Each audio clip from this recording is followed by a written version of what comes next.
was regarding birthday parties. Look, to be honest with you, I need to give an introduction to the answer. Islam is a religion I have chosen, you have chosen. Have you chosen it? We've chosen it. Is it from you or from Allah? Are you happy that it's from Allah? So if the dunya tells you something and Allah tells you something else, does it make, or which one is more important, the first or the second? What Allah has said. So even if the whole world is doing something and we are taught that this is not supposed to be done in the deen, we should not be feeling it hard in our hearts to say, Allah, if I die today, I know that I chose to be a Muslim and I chose to worship you and I know it's your rules. You know, it's so difficult today to talk because you're talking to a secular world, and sometimes they will pick on a small point of yours and they will make it a big issue for nothing, but not realizing that we do believe you are free to choose whether you're a Muslim or not. But the fact that you chose you're a Muslim, you are not free to change Islam. That's what we're saying. You cannot come and say, no, you know what, Islam needs to be modified. Well, then tell yourself you're a modified Muslim. Someone says, are you a Muslim? Say, no, I'm a modified Muslim, you know. So people know.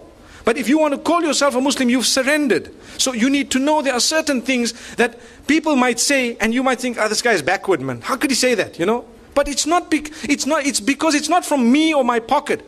My children would like to also go to birthday parties and celebrate and so on.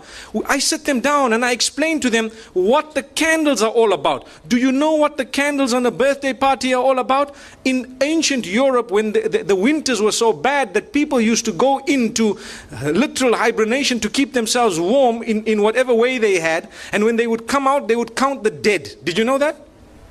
They would count the dead.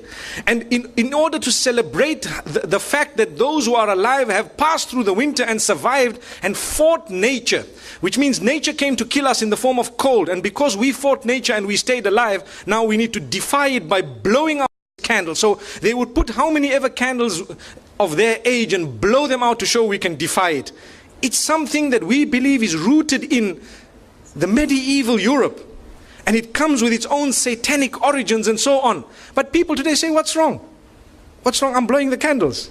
But you don't realize it's like an act of worship of the pagans.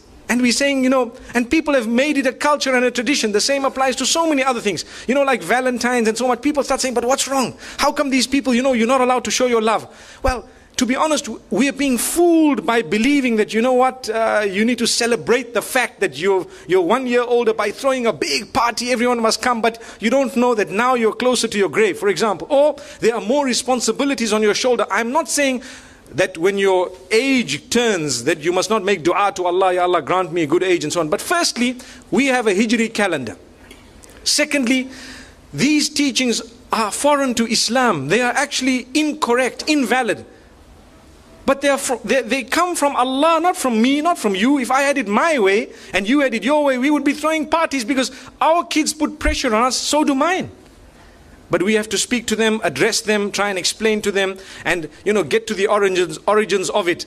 The sad reality is people take part wholesale. So they'll tell you, but they did it.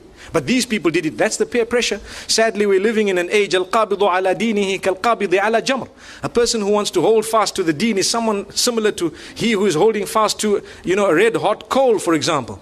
So you find even families which are supposedly religious, you know, they have these big birthday parties and so on, whereas it is Islamically incorrect. Wallahu a'lam. Allah knows best. Like I said, I've given you a little introduction before I gave the answer.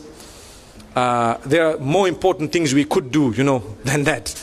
And we could have, you know, we could throw a party on a different occasion altogether in order to celebrate other things than to do it the pagan way. You know, I would prefer a graduation party than to have a birthday party any day. May Allah subhanahu wa ta'ala bless our children. May He bless us all. It was wonderful being here.